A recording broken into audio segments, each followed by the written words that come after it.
What's going on, Geminites? Gem Mint here, and today is a very special day because we have the prototype for the XM Studios Doomsday statue in the house. We're going to do a full review and I'll give you all the details, but before we jump into it, make sure to hit that subscribe, hit the notification bell so you don't miss a video, and let's jump into it.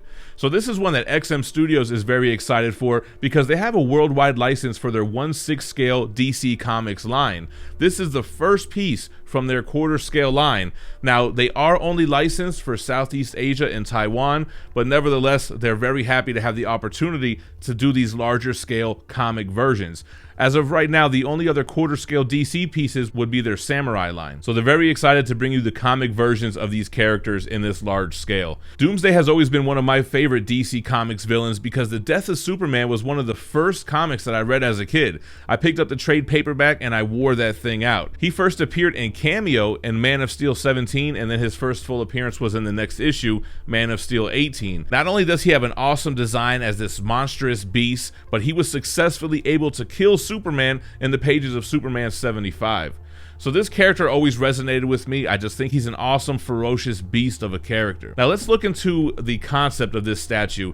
I think it hits all the check marks for me. It's got a base where he's standing on the rubble of the Daily Planet, which is the newspaper organization that Clark Kent works for.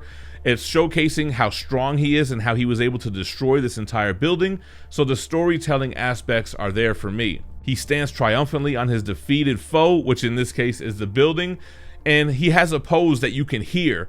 With his arms cocked back and his face screaming, you can hear his loud roar in this pose. Plus, the way that he's sculpted with the spikes on his face all moving backward like that, it really feels like you can hear him screaming in his expression. So I think they nailed the concept of this piece. Let's get into the sculpt of this guy. So first of all, let's take some measurements to see how tall he is. So he stands about 25 inches tall. The width, if you have him sideways like this, the base is about 26 inches wide or deep, depending on which way you display it. And I guess if you want to look at the width in this way, it's about 19 inches. So you have a big mass of a character with Doomsday, as it should be. Now keep in mind, as we do close-ups, this is a prototype. There are things that are not perfected. It's a little bit more fragile. Some pieces broke in transit, so if you guys see any imperfections or flaws, keep in mind that that's not going to be what's going to happen with the production piece. But anyway, as far as the sculpt is concerned, the base is demolished. You have different aspects of the base as well. You have the bedrock underneath the building here. You can see it's got like this concrete rock rubble type of look to it. And then you have like this bronze tile where the Daily Planet letters are sitting on top of. And I like how they have the letters included here. It doesn't have to spell out the whole thing. You see Daily P, you know what it's referring to. And then you have even the letters are all damaged and weathered, and it has like that oxidation look to it. The texturing and the way that the letters are wrinkled just gives it that damaged feel to it. Now the sculpt of Doomsday, I mentioned his face. I think they nailed the sculpt. And what's interesting about the prototype is that Doomsday is all one piece, except for his hair on top of his head. There's no neck seam on him for the prototype, so I think that looks great. And when we're talking about the sculpt on Doomsday, how could you not talk about all those jagged spikes that are protruding out of his body? I guess let's start with the bottom here. You can see that his skin texture has that of like an elephant. I love the texturing here. He's got his sharp toenails moving up to his calves where you start to see those spikes coming through. His knees have those big spikes on it. Almost reminds me of like a rhinoceros horn. Going up to his thighs, we continue with the spikes protruding, and you have his containment suit pants that are still remaining on him. Because when he first appeared, he was covered in this green containment suit, and as the story progressed, he started busting out of it more and more as his spikes started to come through. So you can see you have this textured design on the green shorts, and it has other designs in it as well. I think they did a great job of modernizing this. You have kind of like this cuff around his thighs and going up to his waist. It's ripping out where you can see where it would have been connected to his torso. And even above his thigh, you can see the spikes protruding through the shorts. So I think that looks great. Moving up to his chest, I really like the middle of his chest, how it kind of starts in the center and you can see the spikes start to flail out. I think that looks awesome. It gives me that same illusion like you have in his face. In his biceps, you can see a vein coming through, and you still have that great texturing throughout his skin. Just sharp spikes everywhere. Then you got his hands. You can see the veins going on the top of his hands, spikes coming out of his knuckles. Moving around to the back, I love those spikes on his spine, going from smaller spikes to larger as you move upward. And with his back and his biceps and triceps, you really can see the massiveness of this character. His other arm looks great as well. The left arm with all those spikes coming out of the forearm.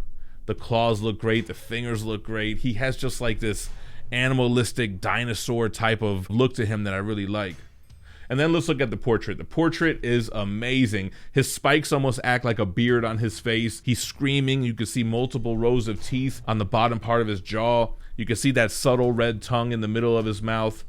And then he's got those red eyes, those evil eyes that tend to be covered up by spikes. And then, like I mentioned, he's got his white hair on top, which has a very nice movement to it. I'm loving the design here. You had artists like Ricardo Federici, Tiago Rios on the sculpt, and of course you always have input from the XM Studios design and development team. All right, let's take a look at the paint on this guy. Like I mentioned on the base, you have the destroyed building, and I really love the different color contrasts that they have with the yellowish bronze tiles and like that orange bronze lettering of the Daily Planet. That looks great. I mean, this looks awesome. You have this texturing and weathering effect on the building. It looks like the building had some weathering and wear to it before Doomsday got a hold of it.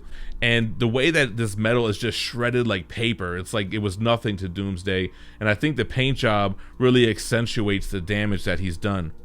To the bottom of the base, you have your traditional gray type of concrete look to it, but you can see that XM Studios has made an attempt to give it some life. It doesn't look like a boring gray rock. It has nice paint applications to it that give you the realism. And moving up to Doomsday, he's all gray as well, but you can see so many hints of white. It's especially like on his calves, on the back of his legs. Like I said, it has like an ashiness to it, like you would see on real skin. The spikes on him start with a dark gray and they move up to a bone marrow white as you get to the tip of the spikes. And then you have the green of the containment suit on his shorts. I think that's a great contrast.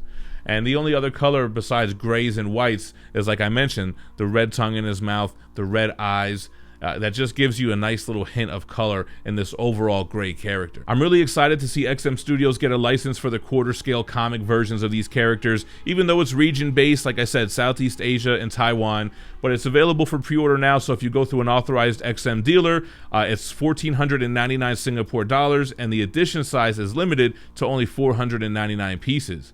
Let me know what you think about the prototype for the Doomsday quarter scale DC Comics piece in the comments down below. Like I said, make sure to subscribe to the channel, hit the notification bell so you don't miss a video. I have some other prototypes coming in from other companies as well that we're going to get a chance to take a look at first here. As always, I appreciate you watching, but don't go anywhere. Check out the playlist for my other statue unboxing and reviews in the playlist to the left. And stay minty fresh. Peace.